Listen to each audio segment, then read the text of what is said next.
book from some friends of mine. The book is titled A Touch of Wonder by Arthur Gordon.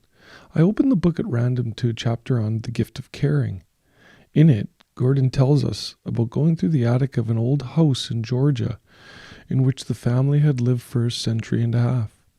The attic was filled with the junk of generations, but he found something of value all the same. Arthur Gordon found it in the letters, a whole trunk full of them. He says most of them were written in faded ink and were grimy with the dust of decades. He wrote, we'd stand there in the shuttered gloom, ankle deep in mismated spurs and andirons, in tarnished epaulettes, and scraps of torn lace or faded brocade, and read a paragraph or two. And in it was listening to voices, faint and far away, echoing down the corridor of time.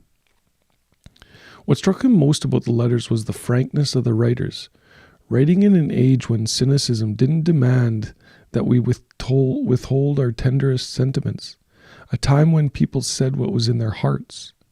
To quote him, in 100 different ways, they spoke of their love and admiration for one another, and you could feel their sincerity warm on the brittle paper.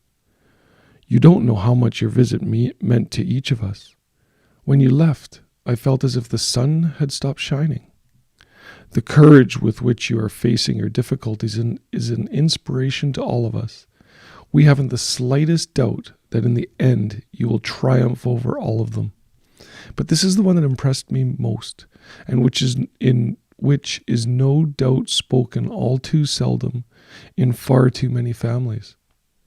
Have I told you lately what a wonderful person you are? Never forget how much your friends and family love and admire you. How wonderful you are. And then Arthur Gordon writes, that was the steady refrain, and it made me stop and think. In each of these people, no doubt there had been much that could have been criticized. But when you remember the times they had lived through, the way that ended for them in poverty and bitterness and defeat, the terrifying epidemics of yellow fever, it was impossible to escape the conclusion that the writers of these letters were stronger than we are, that they faced greater tests with greater fortitude. And where did they get their strength? The answer lay in my dusty hands. They got it from one another. They got it from the same place our kids need it, from us, and from their friends, the same place from which we need to hear it and feel it. When was the last time you said those words to the people who needed it? Have I told you lately what a wonderful person you are?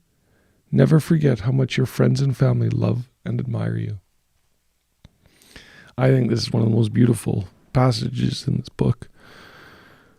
And it doesn't need much except for realizing that it's a good time for us to ask that question.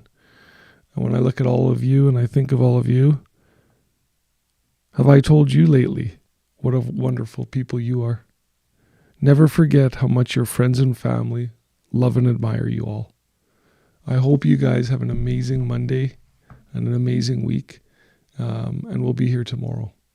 I'm just going to end it at that. Take care, guys. Bye.